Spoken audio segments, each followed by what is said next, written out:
Thank you for tuning in to Mixto Festival, everybody. My name is Ruben Beny Esguerra, representing New Tradition Music, and today we're going to do an edutainment style workshop on the origins of Cumbia featuring Afro Indigenous Colombian music. All right, so we're going to start off with the history of the flute.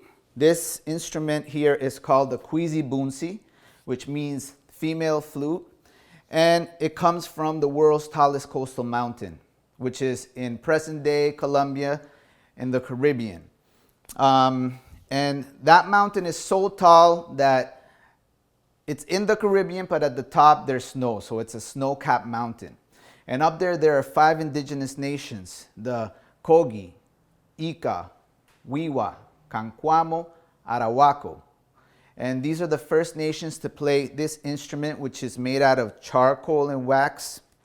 The mouthpiece is the quill of a duck's feather, and the body is a cactus, traditionally.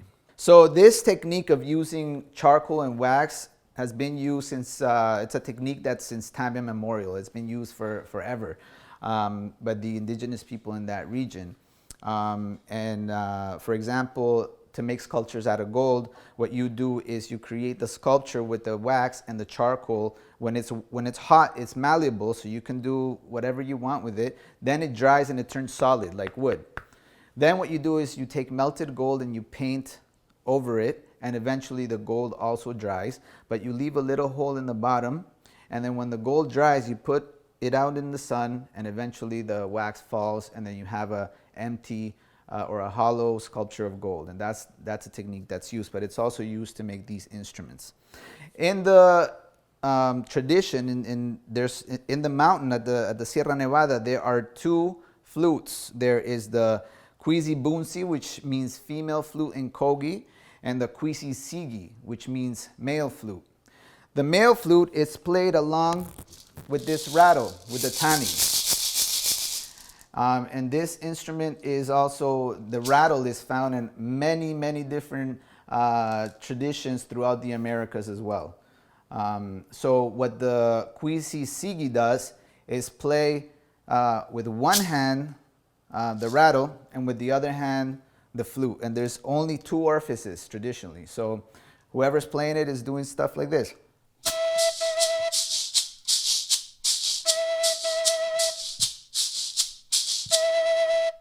And then the female flute does all the melodies on top. Okay, so this is the principle. The female flute, the Sigi, Bunsi, is the one that gives the melodies to the cumbia. And that's where the accordion and all the other, the clarinet, all the other instruments kind of took the traditional melodies from this instrument. Okay, so what I'm going to do is show you how the music sounds like at the top of the mountain. Okay, so we start off with the Sigi and the tani.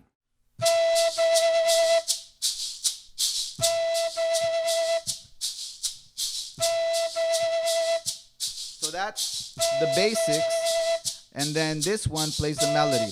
Now obviously when you got 2 players, the person who's playing the Sigi and the tani has to also follow the melodies of the flute. In this case, I'm pre-recording it with this loop station.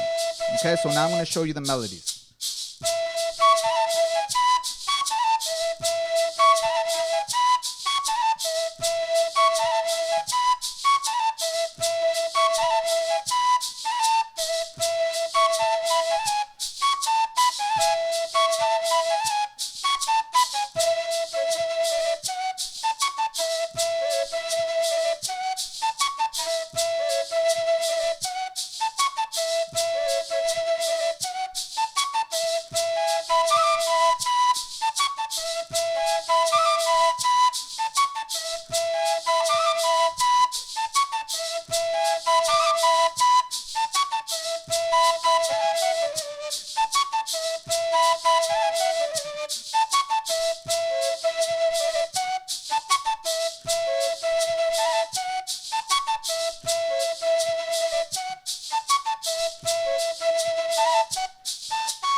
So that's an example of how the ensemble has sounded for thousands of years. The flute is thousands of years old, since time immemorial, and there's actually archaeologists have found similar flutes as far as Mexico, or the land known as Mexico today, and there's instruments that are similar to this one. So, you know, it's found pretty much all over the Americas. All right, so now I'm gonna go into the music from the valleys of the mountain, which has a totally different history. The music in the valleys of the mountains has its origins in West Africa. So when people were forcibly taken from West Africa by the Spanish and the Portuguese, they were brought to the Caribbean, and very quickly they fled the sites of slavery and set up their own free communities known as palenques. In places like Brazil, they're known as quilombos. In the Caribbean, they're known as maroon communities. So this is something that happened all over the Americas. But in Colombia, there were over 50 different free communities known as palenques, and they used to trade amongst each other, and they were able to resist the colonial forces from coming in. And the music there has layers and layers of different percussion instruments. So what I'm going to do right now is introduce the principal percussion instruments that are also a part of this musical tradition, which gave birth to the cumbia. So we're going to start off with the llamador, which is this small instrument here. So this is the llamador, and this is what it looks like. It's made out of wedges, rope, 2 hoops, and hide. And it has its origins in the Congo. And the reason we know that is because there are similar instruments from that region that use the same technique to apply tension to the drum. Now this instrument pretty much keeps the time. It's a time-keeping instrument, and it's probably the most important one, because in any style of cumbia, no matter if you go to Argentina, if you go to Mexico, Peru, you're gonna hear an instrument that plays this pattern. And all it is on the 2 and the 4 is where the rhythm hits. Okay, so it goes like this.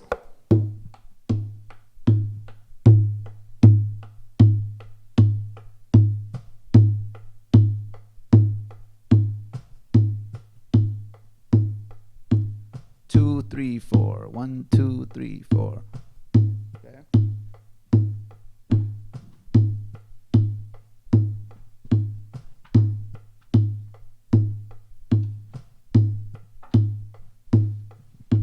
Now we got this instrument called tambora, which is the bass, provides the bass to the ensemble.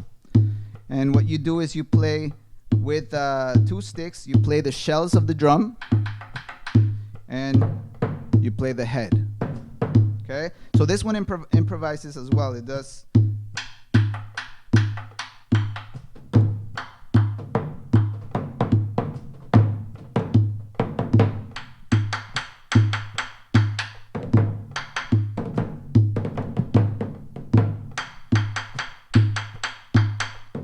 But that's the pattern. That's the basic pattern. So we're going to record it.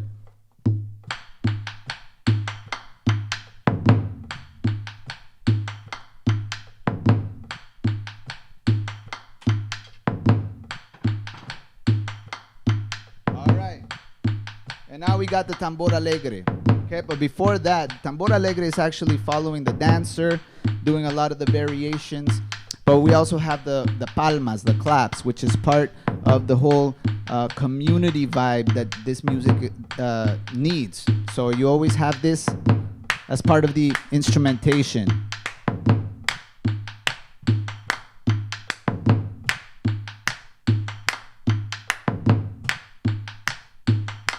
All right, now we're gonna bring in the tambor alegre.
Gonna record that pattern.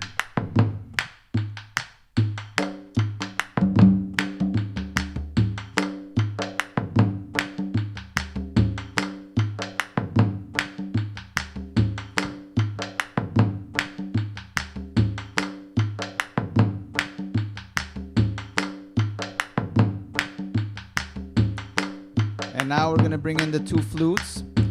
So what happened eventually was that the two styles of music came together throughout years and years of cross-cultural exchange of the different ethnicities living in the same region. You know, things began to be shared to the point where now the ensemble is the two flutes, the flute ensemble and the drum ensemble are all one. You can't separate them. And this is what Afro-Indigenous Colombian music from that region sounds like.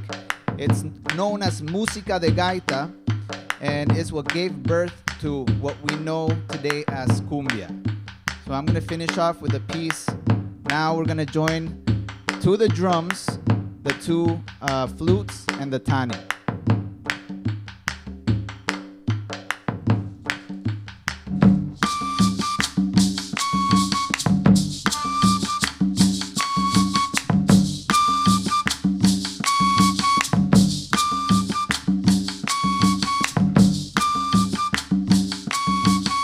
So now the tani and the kwisi sigi become a part of the drumming ensemble, and now the principal melodies is going to be played by the kwisi boomsi.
Thank you very much. And that is called Música de Gaita, which is Afro-Indigenous Colombian music from where I'm from where my ancestors are from.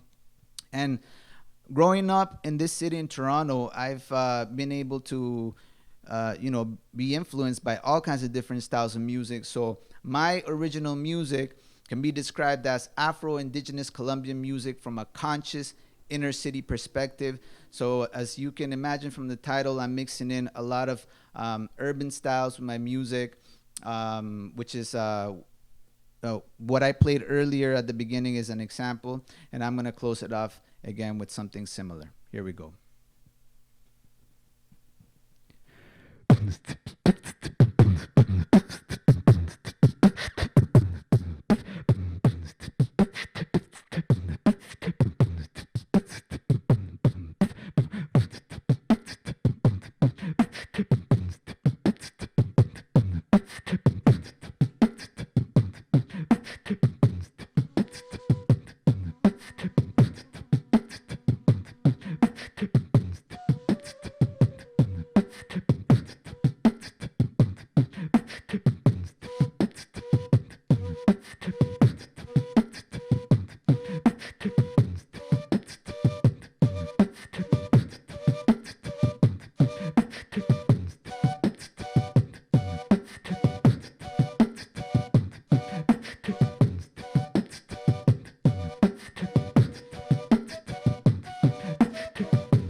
Thank you.